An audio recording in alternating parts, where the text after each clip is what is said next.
Gue tuh awalnya cuman mau ngisi air minum. Sumpah, sesimpel itu. Tapi pas tangan gue nyenggol satu buku tua yang nyempil di rak, tiba-tiba gelap. Udara jadi pengap, panas, dan bau besi karatan kayak abis hujan di rel kereta. Terus gue dengar suara, "Cepat, angkat karung itu."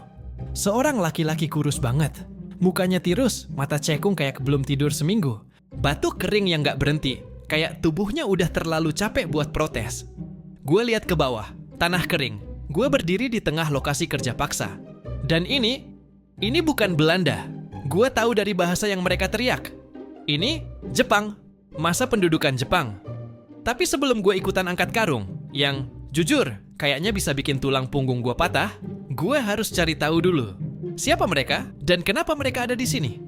Dalam sejarah kelam yang gak pernah diajarin lengkap di sekolah, Jepang datang ke Indonesia bukan cuma bawa senjata dan seragam militer.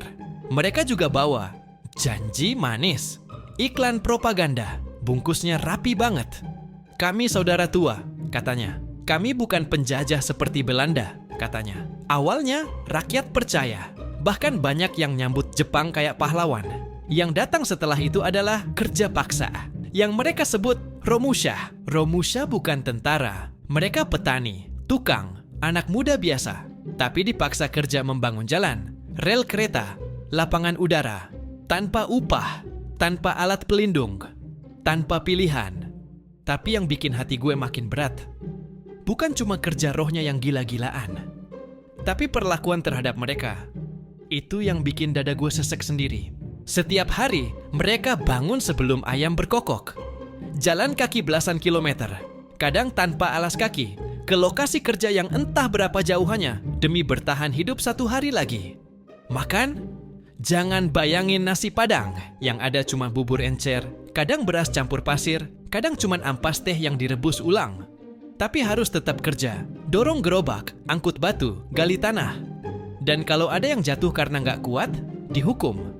Nggak ada kamu istirahat dulu. Kalau sakit, seringkali tetap dipaksa jalan. Bahkan yang demam tinggi pun dipaksa jalan. Gue pernah lihat satu orang jatuh pas angkat besi di rel. Luka di kakinya parah banget, tapi dia tetap dipaksa angkat beban. Di situ gue sadar, ini bukan cuma kerja paksa. Ini bukan cuma tenaga murah. Ini kayak kehancuran perlahan. Dan yang paling bikin sesek, yang paling nyangkut di dada, mereka semua nyaris ngilang dari halaman sejarah. Diperkirakan 2-4 juta orang Indonesia dipaksa kerja sebagai Romusha selama pendudukan Jepang. Angka segitu tuh. Kayak seluruh penduduk satu kota besar diseret keluar dari rumah mereka. Tanpa pamit. Tanpa janji bakal balik. Banyak dari mereka dikirim ke luar Jawa, Sumatera, Kalimantan, Sulawesi, sampai Thailand dan Burma. Naik kapal yang penuh sesak, tanpa makanan cukup, tanpa tahu akan kerja di mana atau sampai kapan. Ribuan dari mereka tak pernah kembali. Banyak yang nasibnya nggak diketahui sampai sekarang. Bahkan di buku sejarah sekolah gua dulu, nasib mereka cuma disebut dalam satu kata, Romusha. Tapi jejak mereka masih ada. Kalau lo lihat rel kereta di Sumatera yang nggak tahu siapa bikin, atau jalanan panjang di tengah hutan Kalimantan yang kayak muncul dari semak, itu hasil kerja keras Romusha yang jarang disebut, tapi jejaknya tetap nyata.